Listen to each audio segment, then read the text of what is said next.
right, I am about to introduce you to Guinness. He is a 12-week-old puppy and he's gone through our 4-week polish puppy program from 8 to 12 weeks old. So not only has he learned all these basics that I am going to show you, sit, down, stay, leave it, go in his crate, place, and that's about it in the video. He has also learned a whole heck of a lot more. In my opinion, more important things than these basics. So he will sleep in his crate at night comfortably for 8-ish hours. And that's a great thing for a puppy to be able to do, to have their own space and to be comfortable in there. And there's just a lot of different reasons why crate training is great. And also that it's done right and at the puppy's pace. So they aren't just popped in a crate, put in another room, and learn to cry it out. So we start this process off, next to our bed on our nightstand where the puppy is comfortable, close to us, can hear us, see us, smell us, and even touch our fingers through the crate there. So there's really not much different than the puppy being so close to us next to the bed than right up curled next to us. So they do have to learn, self-soothing and how to be alone because let's face it, we are human and we can't always have our dogs, right up next to us. We, some of us work, away from home or have to go, run errands, things like that. And they just have to learn to be able to adapt. So that's really important. And then the other most important piece, in my opinion as well, is socialization. A puppy needs to be socialized with the outside world. And the most impressionable stage for a puppy, studies have shown, is between 5 weeks to 12 weeks. So this is why we offer this program from 8 to 12 weeks to cover that most important time. Obviously, it's going to matter what's done with the puppy beyond that 12 weeks, of course, and especially in its first year. But the socializing that is done during the 4 weeks time that they're in our training involves a wide realm of different things. So they're not just going in the car with us almost daily on rides, things like that. They're being introduced to many different people of all sizes, shapes, color even, and children, older folks, someone in a wheelchair, if that's something we can get the puppy around. This puppy specifically was introduced to a boat many times and would fall asleep on a cruise on a boat, a larger size boat and even a smaller size boat that's much louder and has like an outboard engine. So, the socialization piece really sets the puppy up, I think, and gives it the padding that it needs to be able to adapt on a daily basis, no matter where their family takes them. So they are kind of turnkey, ready to go, and want to go on that adventure with you and aren't fearful of going in the car, meeting new people, and trying new things. So, some puppies can be, of course, still a little bit hesitant and watch the area before they feel 100% comfortable, just like a young child would. But these puppies have had, during this training time, nothing but positive reinforcement during those times. So they learn that new situations, get them treats and love and attention, and they're not pushed into them, handed like directly to some stranger sort of thing. They're with the person that, brings them comfort and they can trust, and, they're given treats during that time and allowed to make that decision for themselves to approach people at their comfort level. So that's kind of a wrap, of information as far as what we believe in and, what this training program involves. So from here, I'm just going to show you the basics. I'm going to run through it real quick. Before I do that, I do want to show you the hand commands. We teach the puppy hand commands and verbal commands. So the hand command for sit is just like this. It's palm up. You bring it from your waist up like this, and then down, you're just going to point to the ground. So this puppy, at the end of his training, you can be like above his head, standing up, and just go like this, point. and he will go down. Some puppies, you gotta lower the hand all the way down to the floor, but he's kind of graduated from that step. So we build on these steps as they learn them. So you've got your sit, you're down.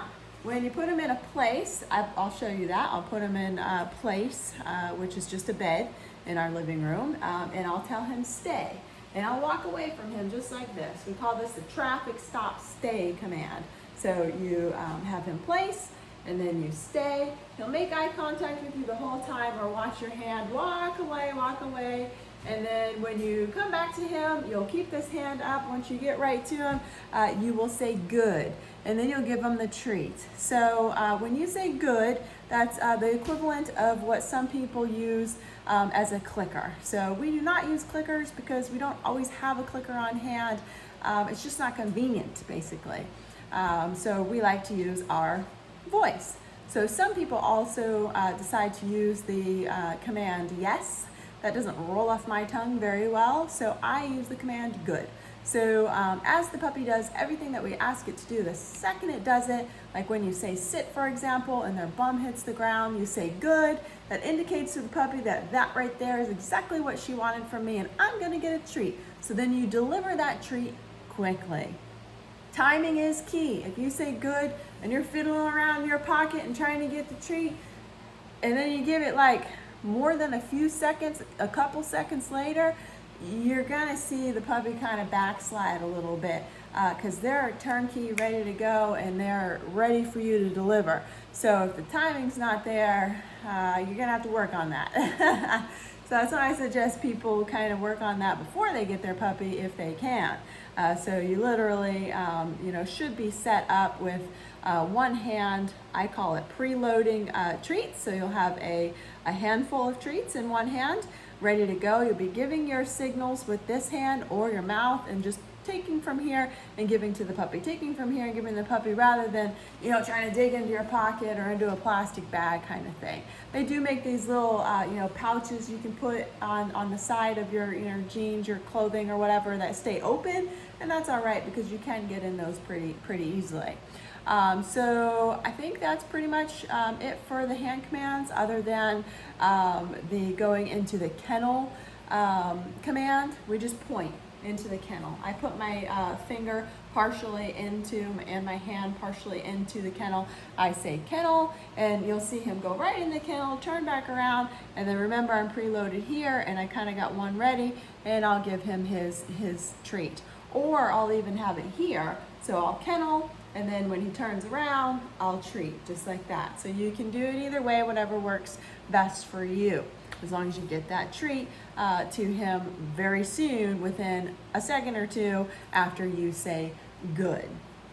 So yeah, that's that. Hopefully that was helpful for you. So let me run through everything with him, and if you have any questions, you know where to find me, and that applies to anybody really. I believe strongly that knowledge should be shared. So if you're curious about puppy training and that sort of thing, how we get to where we do, I'm perfectly fine with you reaching out with questions and giving you the information that you may be looking for. So here we do train our puppies with all force-free positive reinforcement training. All right, everything is a choice for the puppy. When they make the right choice, they get rewarded. So obviously the puppy's gonna want to make that choice to get the reward, and the reward is typically a high value treat. So high value is something that smells good, right? We use Vital Essentials tripe treats. That's a stinky treat that they love. These are all healthy treats too, that are usually dehydrated. Stella and Chewy's meal mixers, those were made to sprinkle on the top of dry food. That can definitely better the diet if you're doing dry food, but we use it as a training treat. So Vital Essentials is great, Stella and Chewy's great. Anything really dehydrated really is great. And a lot of those dehydrated foods too are considered, a whole food and balanced diet. So it has everything usually that, it contains everything in there that makes for a fully balanced diet for the dog. for the puppy too. So while they're in the training here, we usually don't put down a bowl of food. Also is good for you to know. What we do is we take advantage of every training opportunity. So when we're feeding the dehydrated food, that's really easy to handle as far as treats go, and we'll portion out for the day. You know, puppies usually eat breakfast, lunch, and dinner. So, you know, as you know, puppy owners, it might be easier for you to portion breakfast, lunch, and dinner in, you know, little bowls on the countertop. And then, you know, my advice is to pick at least one of those to train your puppy to keep them, you know, on pace or brushed up, per se, I guess, on the training that they've learned. Any more than one, you're going to be probably building on what they've already learned and bringing them to the next level. So that's great too. So I think you shouldn't lose out on any opportunity, and all three of those bowls should be fed to your puppy with your hands. And no free food, basically. They got to work for it all, right? So they'll love it. It'll keep them engaged. It will, you know, build on your relationship with them. It will exhaust them mentally, which is also a good thing for puppies because that's great mind stimulation, and it'll knock them out tired. So if you think about it, you have a long day at work where your brain's, you know, having to really think about stuff and figure things out.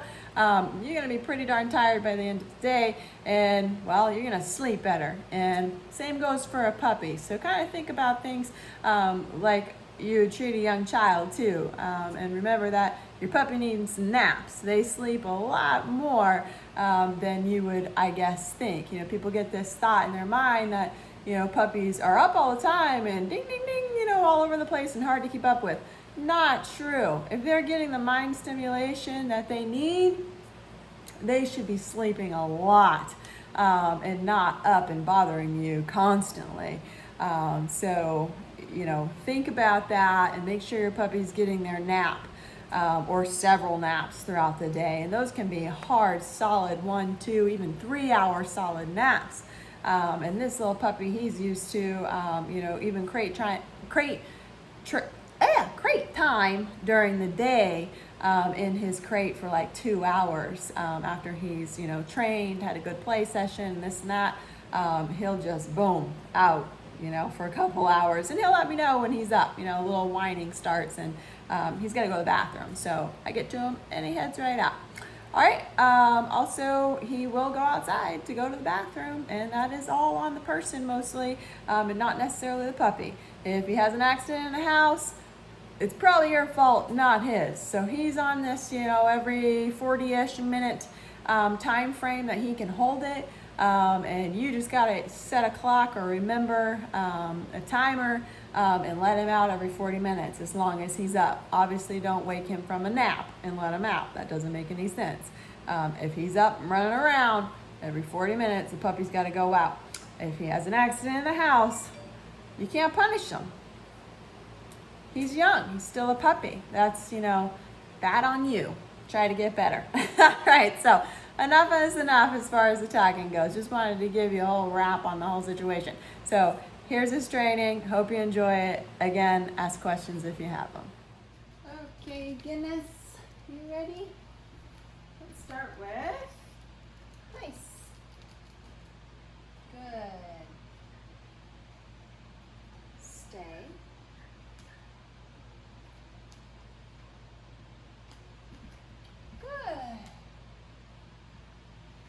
Stay.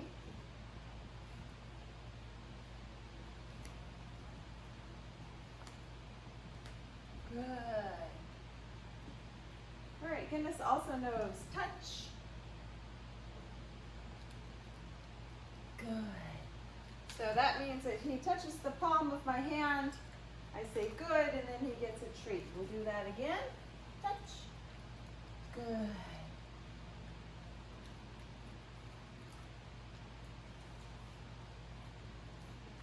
Touch. Good. Now, if he needs a second to think about it, let him think about it. Don't say the command over and over again. Be patient. This is sit. Good. And remember, this is down. Good. Now I'll do both of those with the hand command and not use my voice.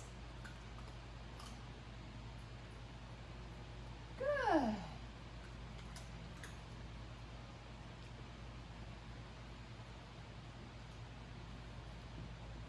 Good.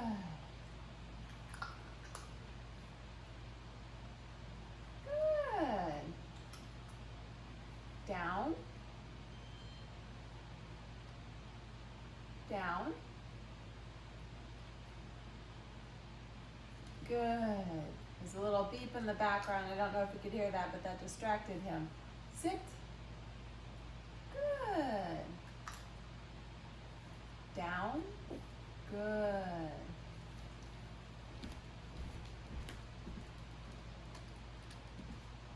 All right, we'll have him go into the kennel. Good.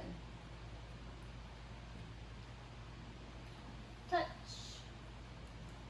Good. Sit. Good. Down. Good. Now these training sessions usually only last 3 to 5 minutes at most. Down. Oh, that's all right. You want to go over there? Oh, buddy. That is a down. Or maybe it's comfier to down over there, huh? All right, we'll try to have him do leave it. So come over here. Here, go get it. Hey, Guinness. Guinness. What do I have? Hey, bud. Look. Leave it.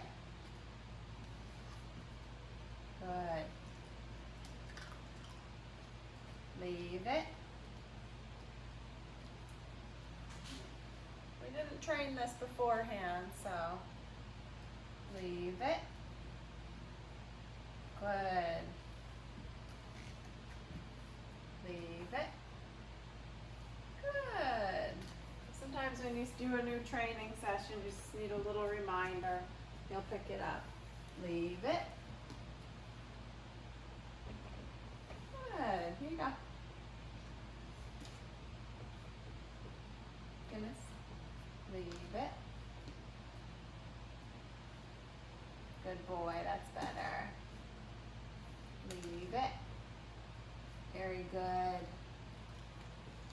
All right, you want to go get it? Good boy. When you keep things fun, go get it. Give them freebies like that. Go get it.